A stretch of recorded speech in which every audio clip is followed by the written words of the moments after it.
Okay, wonderful. Thank you very much. And many thanks to HashKey and all the other sponsors here of Shanghai Blockchain Week. So it's a real pleasure to be here. My name is Matthew Commons, and I'm the CEO of Cambridge Blockchain. Cambridge Blockchain is a digital identity enterprise software company. So our software is used to manage personal data. It stores personal data. It shares personal data, many times across different companies or across different geographies, and then it validates that that personal data is correct. It's used for many applications, but where we're starting is in the Know Your Customer check space and the process for getting financial services, opening bank accounts, and similar types of things. We're based in Cambridge, Massachusetts, on the campus of MIT. That's where our main engineering labs are. And we also have an office in Paris, France, for some European market development, and most recently in Beijing. So what I'll be talking about today is identity, but identity and really the future of digital assets. The way I'll go through is first I'll try to take a long-term perspective and look at assets, and in particular the concept of a reserve currency as we've seen it over time. Next, I'll talk about more recently, what are some recent developments that we've had happen over just the past few months that I think are quite relevant to thinking about the future of digital assets and identity. And then finally, I'll talk more specifically about our company, Cambridge Blockchain, and how we're responding to these trends and what we're looking to do here in Asia and in China more specifically. So this is a long-term view, and when I say long-term, I have to remember that I'm here in China. So this graph is only going back to the Ming Dynasty. I know that's maybe medium-term in a Chinese perspective. But what this graph shows is it shows the history of reserve currencies. So what has happened over time, looking back over 500 years, what has been the dominant currency, the currency that people wanted to hold, that when people did business that they wanted to transact in that currency. And when you look over time, you can see that this roughly tracks the dominant economic power, at least in a global trade perspective over time. So you can see over time that, reflecting the change in various European powers and so forth. And of course getting up to the United States more recently. And in looking at this, you also see that normally the time frame that a currency is on top is between 80 and 110 years. And for the US, it's now at 100 years, so it's of course a logical time to start saying, okay, what comes next? And what comes next, if you look at this really from the size of economies, of course you would be thinking about China. China today is already approximately at the level of the US economy, whether you're measuring in purchasing power parity or otherwise. And certainly it appears likely to be growing at a substantially faster rate than the US. So normally you would think that. When you're looking at this, one thing that you want to bear in mind though is that the changes don't happen easily, and it's not driven just by the size of the economy. If you look at the last change we had, for example, between the British pound and the US dollar, the US economy was much larger than the British economy for decades before this change happened. And it took the impact of World War I, where Britain couldn't serve markets, and the US was really the only option to affect this change. So it could be a longer term. Certainly China is going to be the larger economy, but we need to take a broader perspective here as well.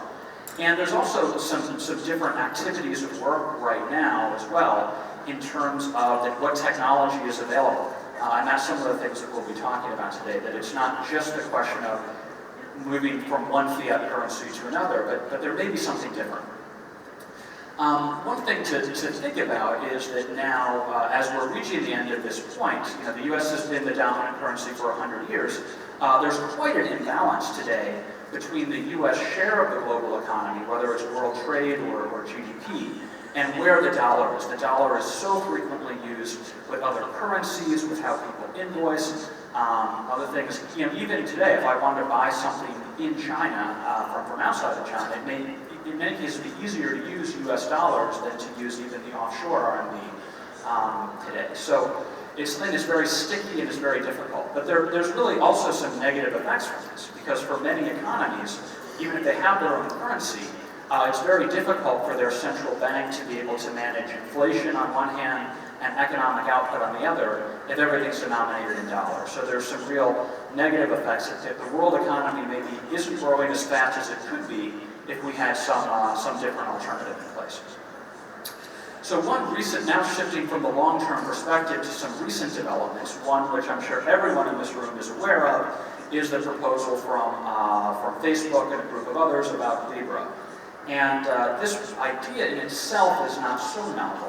There's other stable coins that exist, other proposals that have been out there for having multi-currency stable coins.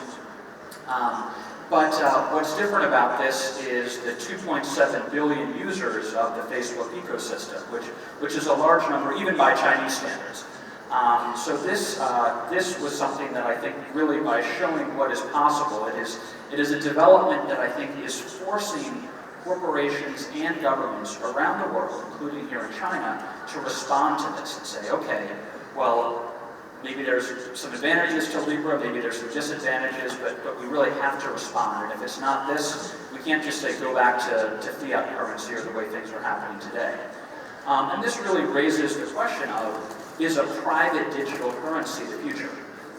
Whether it's a private coin or something from a Facebook or a WeChat or Alibaba or other organization, what is the role for that in the future?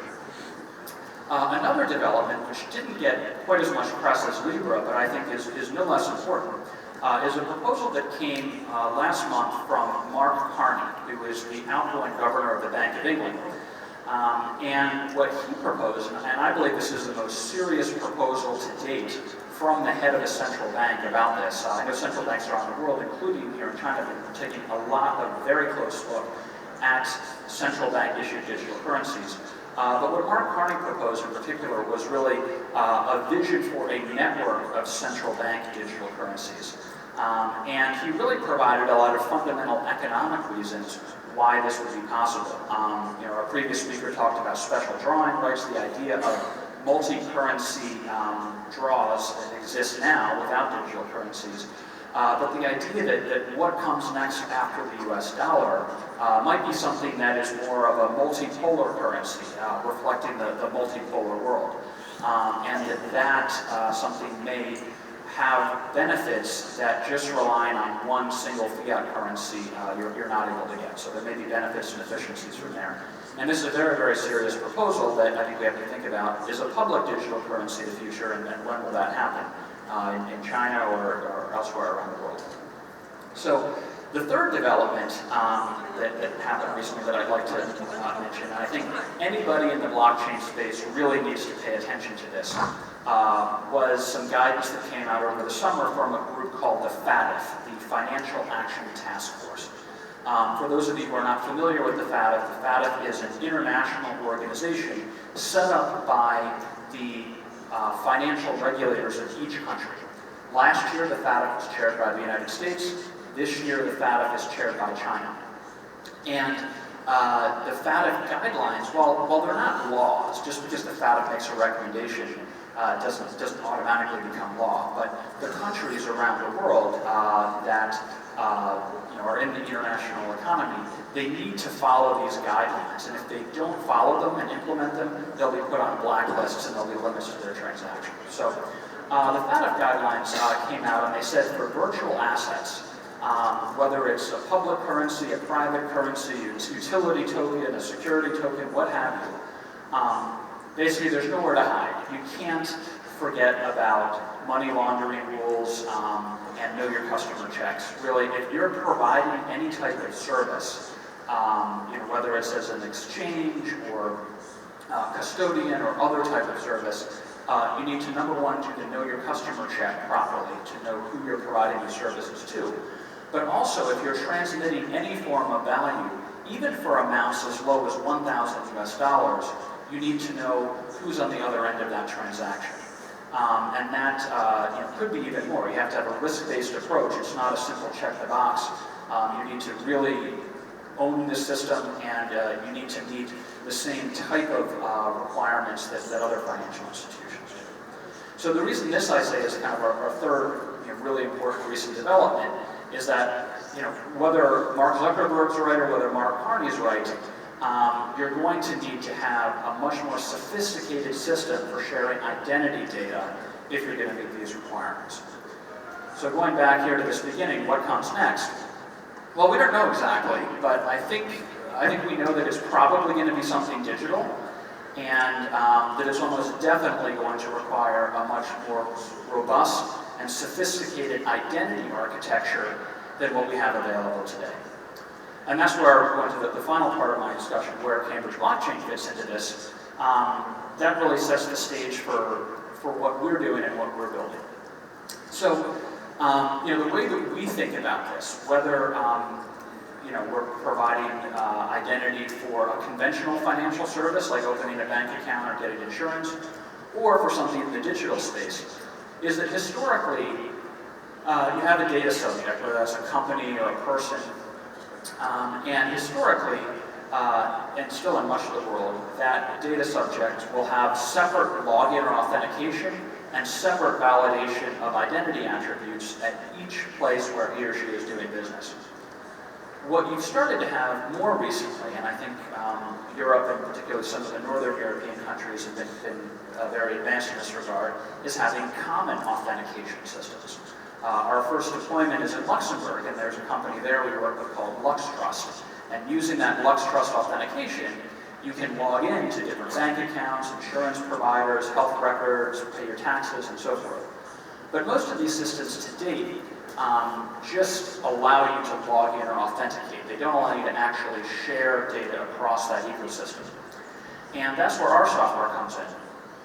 Again, many of these things, if you don't have one central party that everybody trusts and that can see all the data, you need to have a way to share data on a peer-to-peer basis. So data can get just to the party that needs it, but that party can still have an extremely high degree of confidence about who checked what when. And the reason we want to do this, certainly know your customer checks are things that we're starting, but broadly speaking, it allows the end user, the customer, to control their own personal data, allows them to onboard and conduct financial and other services much faster, provides operational efficiencies for the institutions that are involved, and of course, the big one, and this is what really pays the bills for us, is regulatory compliance. These new guidelines from the Financial Action Task Force, various anti-money laundering laws around the world, data privacy laws, which are quite strong in Europe, but are a growing global issue. These are the things that our software was built to deal with, and why these institutions are using it. So in terms of what our ecosystem looks like, we're a software company, and the core element of our software is something called a personal data service, which you see up there on the left. So personal data service, what it does is it basically stores all of a user's structured identity data.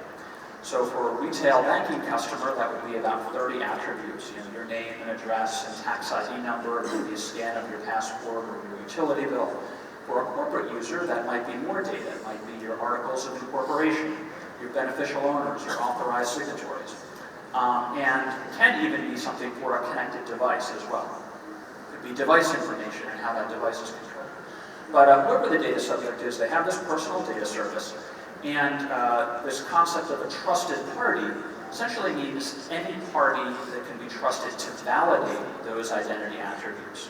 So in our first deployment in Luxembourg, that can be this group of banks in Luxembourg. It could be third parties. For example, things like checking names against sanctions lists. Almost no bank or financial institution does that themselves today. They typically will rely on a Dow Jones or a Thomson Reuters or someone else to do that. But the trusted party signs what we call an attestation in a shared blockchain. In the example in Luxembourg, we happen to be using a permissioned blockchain of Enterprise Ethereum. But our software is really agnostic to that. Any public or private chain can work as long as it can store a basic hash and a stake.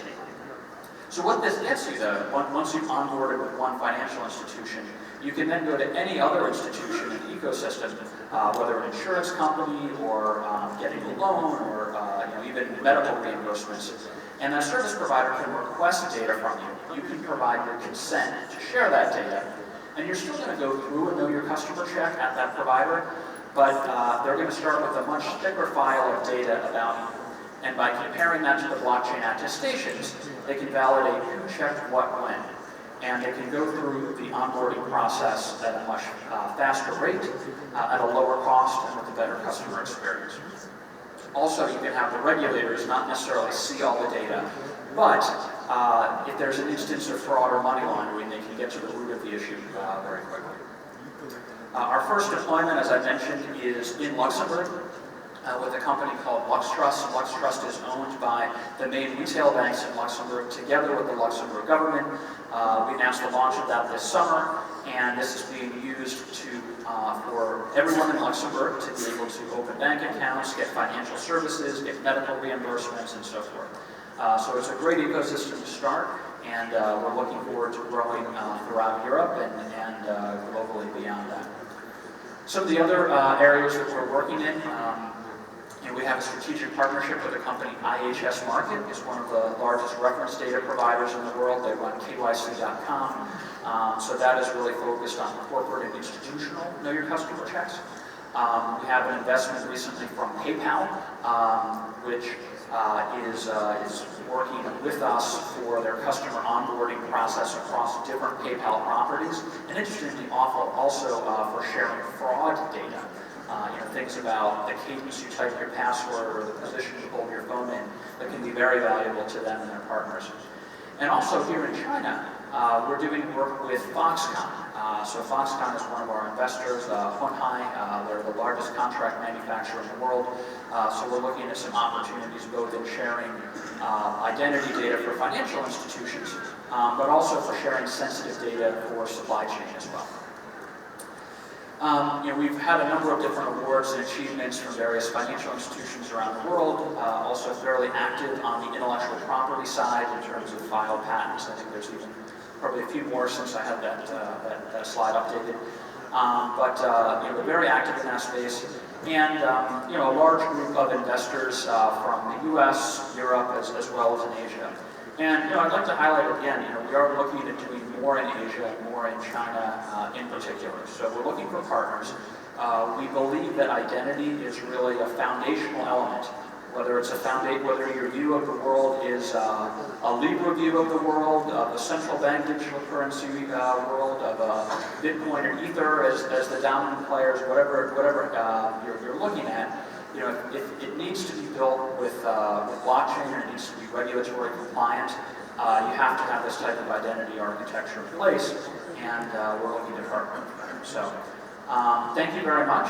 Really appreciate being here, and happy to take any questions or conversation afterwards. So thank you so much.